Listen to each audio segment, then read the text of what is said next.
Hello and welcome to another one. We are out, we are in the beautiful Snowdonia mountains. Look at that behind you. We've got Llyn Dinas down in the foreground. We've got Snowdon up there, somewhere up there in that top peak. I think we've got Bod, the mountain I climbed a few weeks ago. So check that video out because I was in agony. We've got some cloud in the background over the back there, but we've got nothing else. We're out with Paul again. Paul and Nigel's come to join us today. He's somewhere there. There he is. I'm using a little Osmo today just for a little bit of a lightweight. I've had the camera in my hand for the last couple of days, so I thought I'd go lightweight, simple, and just make it a nice gentle morning. I don't really know what I'm vlogging today. Just the fact that I'm here, and maybe it doesn't always go to plan. We climbed up this hill and it's a cracking viewpoint. I have been here before. I've done some light painting here. Well, not light painting, I did some time blending, and we had an absolutely amazing morning. The light come up from the right hand side over there and it just hit the side of these hills, and it's going to do the same this morning, so things could change. But there's no mist in the valley, which is a bit of a shame. There was a chance of a little bit of low mist right down in the bottom corner that's just been drifting across. So it's just one of those mornings where I think I'm just going to play it by ear and just see how it goes, see what we get up to and see what happens once the sun starts to reach, and maybe I'll try and get a little starburst or something of the sun as it just kisses the top of the mountains and starts to creep over. We've got this little tree down here in the foreground which I had in my last image, just to finish off the right hand side of the image, and then the lake leading through, and making sure we keep Snowdon in because that's quite important. So not sure what the video's about, but stick with it. You never know, we might end up with some magic, and we might not. Who knows? Look at this nice fashionable face we've got. I've got a chill down my neck, so I've put my waterproof on.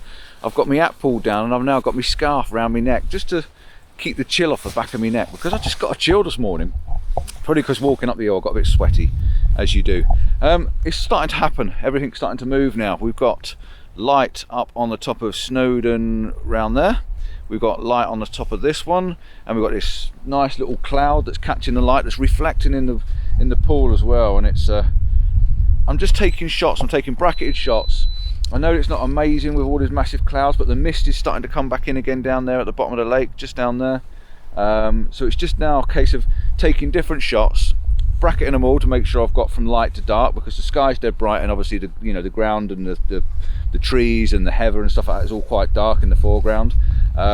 And what I'm going to do is I'm just going to paint in parts of the hills. So I'm going to make sure Snowdon's painted in nice and bright, the tops of these hills, when it catches the next one. So all the tops are painted in. Just starting to drift down there now as well on top of that one. So I'm just going to paint them in, and hopefully that cloud will just get a little bit bigger as the temperature changes. The mist is nice down there as well, so I'm going to keep taking it because the mist keeps coming and going in the bottom, and then just try and make one picture out of the whole scene again, which is exactly what I did last time I was here. I made one image out of several images, and once it comes up and lights all the side of this, it might be a completely, well, we know it's going to be a completely different scene, because all this will be lit, it'll all be reflected in the lake. You can see all the little boat houses and everything, and the manor or whatever it is down there. So it's going to be quite a nice scene when it all comes up. And again, I'm on a workshop, so these guys have not been here. This is the first time they've been here, so it's all about them and their experience and what they're taking home, not what I'm getting. I just have my camera out for the sake of it, and take you along as well. So right, I'm going to carry on shooting, and if it doesn't change and it just stays the same, I'll put the image up and show you the image, and then we'll come back and I'll speak to you in a different location. We are planning, if we can park, because it's really busy, I'm planning on going up part of Watkins Path and doing the waterfalls and taking these guys up there. So I'll finish off the video that end. But yeah, we'll just see what happens here. If it does change dramatically, I'll come back on and show you.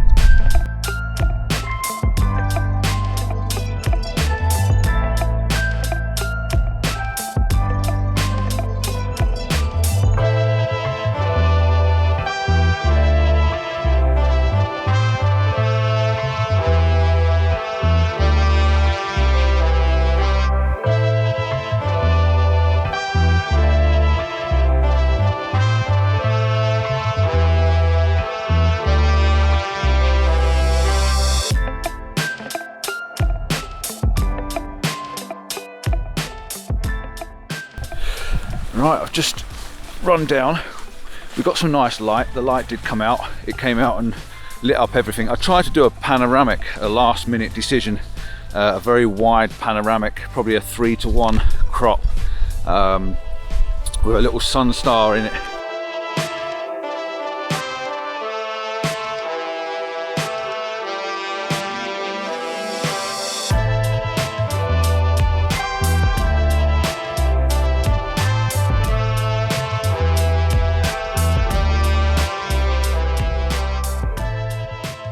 So I run down to just get a picture of the tree. I'm not sure if it works. When you get closer to the tree, there's a lot of little mini trees, twigs and sticks sticking up. So I'm not sure if it worked, but I took a picture of that anyway. We'll change our plans instead of, because Nigel and Paul are feeling it on the legs a bit, and I'm not going to lie, I am after yesterday. We're going to leave Watkins Path, and we've gone for plan B, C and D. We're going down to the boathouses. We're going to shoot them. You can just about see them down there in the bottom, somewhere around there. And there's another one down the far end of the lake. So we're going to go down there, shoot the boathouses.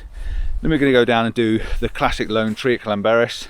And then there's a lovely vista looking down Llyn Dinas with the mountains and that behind it as well. So I'm going to take them down that and do some sort of close to the car park, easy low walks, just to finish the rest of the day off. And that's the plan. So I'll see you at one of the boathouses, probably this one down here. The sun's hitting it now and it looks pretty amazing. So we'll see you down there.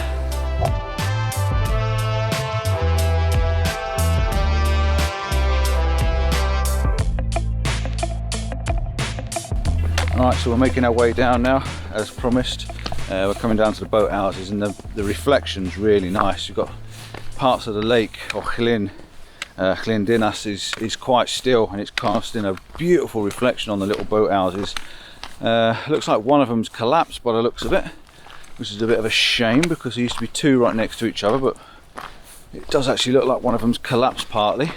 But we'll still get a shot anyway, because it's memories of it, of being here, stuff like that. We've just been, literally just been at the top. Let's see if we can get you up there and have a look.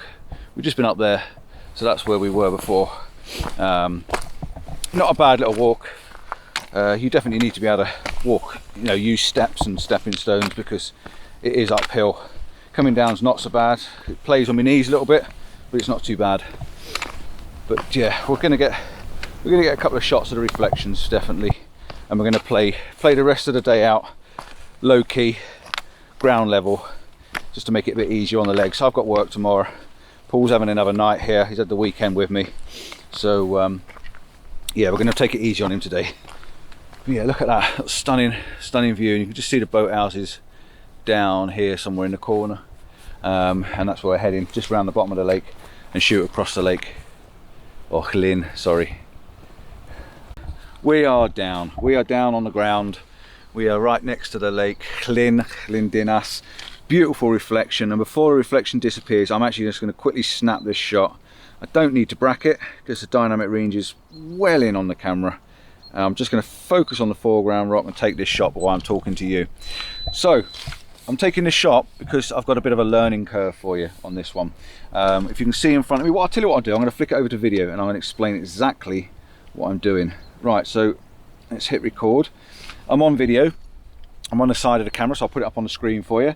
What you've got in front of you is these two massive big boulders. Now, this isn't my first composition. My first composition is the one that Paul's shooting. There's a bit of a leading line, but I'm going to go for this just while he's taking that one.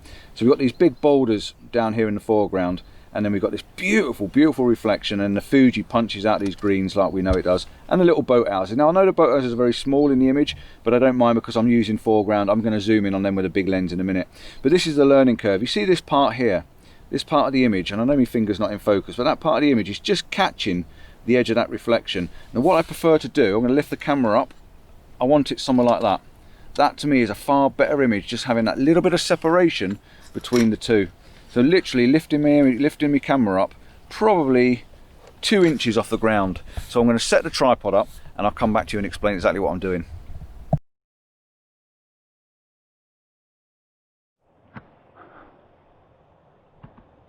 As you noticed, I've now come onto my GoPro because the battery ran down on the Osmo. And the one thing with filming on the Osmo is once that battery's down, it's game over. I could run it with a power pack, but I can't plug my mic in. There's only one socket for the power pack and the mic, so you can't do both things. I've taken that last image that I showed you just now on the back of the screen.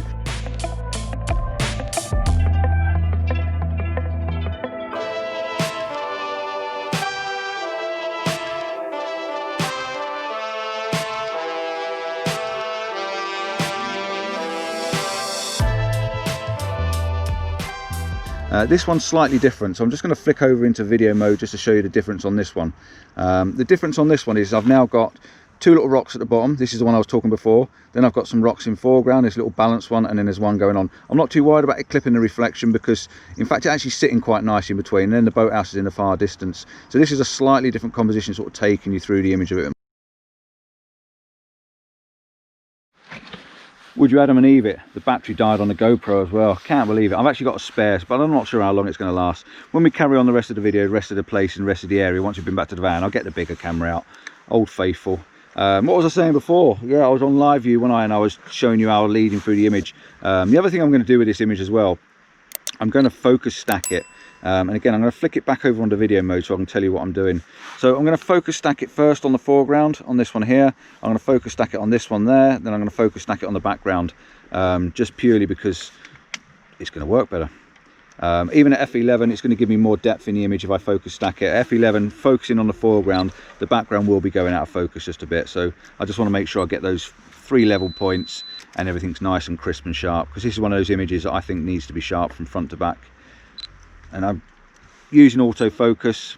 I'm not big on manual focus, as you know. And I'm just going to focus back now on the far house. Now I'm not bracketing. I'm just going to check and make sure I've got everything in there, but the histogram's well in the middle, so I'm pretty sure everything's going to be spot on. But I'll just check and make sure, because Paul's just mentioned on the back of his horrible Nikon thing he's got, that it's not quite in focus. So I'm just going to check that and make sure that's all right.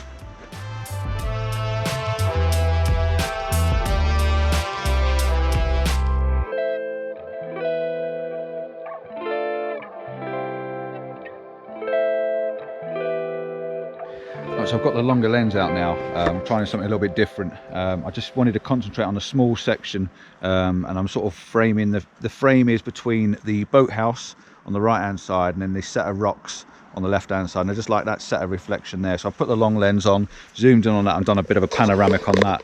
But I've also seen another shot while I've got the long lens on, and I really like this.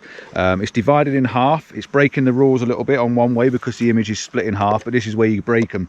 Breaking the rules is great when you've got a reflection, because the top half of the image and the bottom half of the image is both the same. I've put the boathouse on the left hand third, and I've got this beautiful arc from the tree that's dying off around it. And it's a real arc, and it's just a semicircle with the boathouse bang in the middle. I think that's going to work out really well. We haven't moved around yet, but we're definitely going to go around that way. The midges are just starting to wake up and come alive, so they're out for attack. So until then, or not until then, I keep saying until then, don't I? But until we get round there, I'll switch you back on and just point you in the direction that we're doing. And then I think we're getting long enough.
So I've actually got another shot I'm set up. We've come back down to the other end, or we've come down to the other end now. You see Nigel's down there shooting the side of the boathouse. There is a white van there which isn't too great.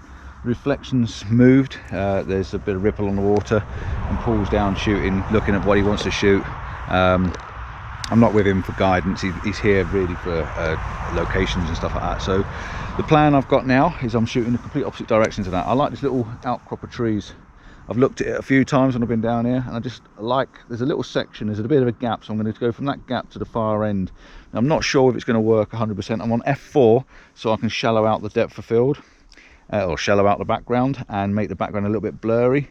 So I've focused forward slightly on the trees, and hopefully with the backlight they might look quite nice. I might be able to punch them out and use a bit of the autumn effect to give them a bit of a hazy glow. And I've got a tiny bit of reflection in the water right at the bottom of the image, and that's the plan. I'm going to take them now. I'm not bracketing, I don't think I need to bracket, and you have to excuse me squinting, but I'm literally just going to work myself along and take these shots and just move it across slightly, take the next one, let the camera nice and still because using a longer lens, again move it across slightly to the next one, and I just think it's going to work quite well. I think I can darken off the background a bit. I think it's just enough. I think it's just enough to make an interesting little panoramic. I think it'd be quite nice, I really do. Almost a wall hanger, if I can get it to work right. I can visualize it, but whether I can actually get it to work is another matter. I have got the polarizer on the front. Because I'm shooting in towards the light, it's not changing the polarization, but what it is doing is just making them greens punch a little bit. It's a shame the entry isn't slightly further away, because the entry on its own would make a really nice shot, but it's not, so I've got to live with what I've got. But that's quite a nice little image. I think that's going to work just nice. Backlit trees, they're going to be very deep in the shadows, the bark and the trunks of them, but I just think that the glow on the trees, on the leaves, would be quite nice. So hopefully this works. I'm going to show it to you now, and I'm probably not going to do much more here because the sun's really harsh and it's dead bright, but I'm going to take these guys and show them something else, and I'll check out when I get down there.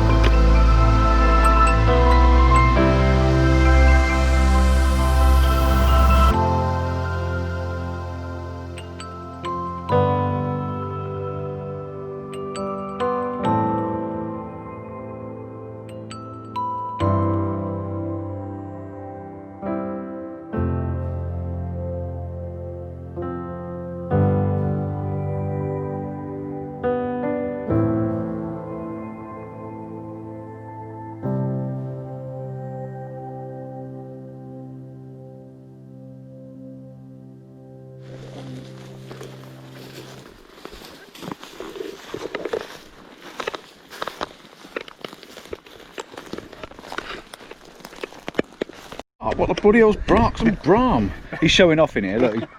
This is what you call a camper van. My little tin box thing there with a bed in it. This thing's bloody enormous. It's huge. I'm just going to give him a bit of a plug. Hayden Galleries, he's just forced one of his cards on me. I don't know why I'd want this. I've got no fires to light. But he's down in Torquay, Devon. So yeah, give him a look. Have a look and see what he's got on there. I'm going to. So look, he's just looking all smarmy now. He's got a plug on YouTube. But yeah, gallery. So have a look, see what's on there. Thank you very much, sir. You're all right. You're welcome. You have paid for the weekend. I suppose I'll give something back. The photos have been rubbish, haven't they? Yeah, but no, I'm going to check out now. I'm not sure. If you are seeing this video, then I've obviously put it out. But if you're not seeing this video, it's not worth me telling you I'm not putting it out. But yeah, I don't know. We'll see if we've got any pictures. If I've got some pictures, I'll put the video out and you'll be seeing it and you are watching it. And then I'm talking. What am I going on about?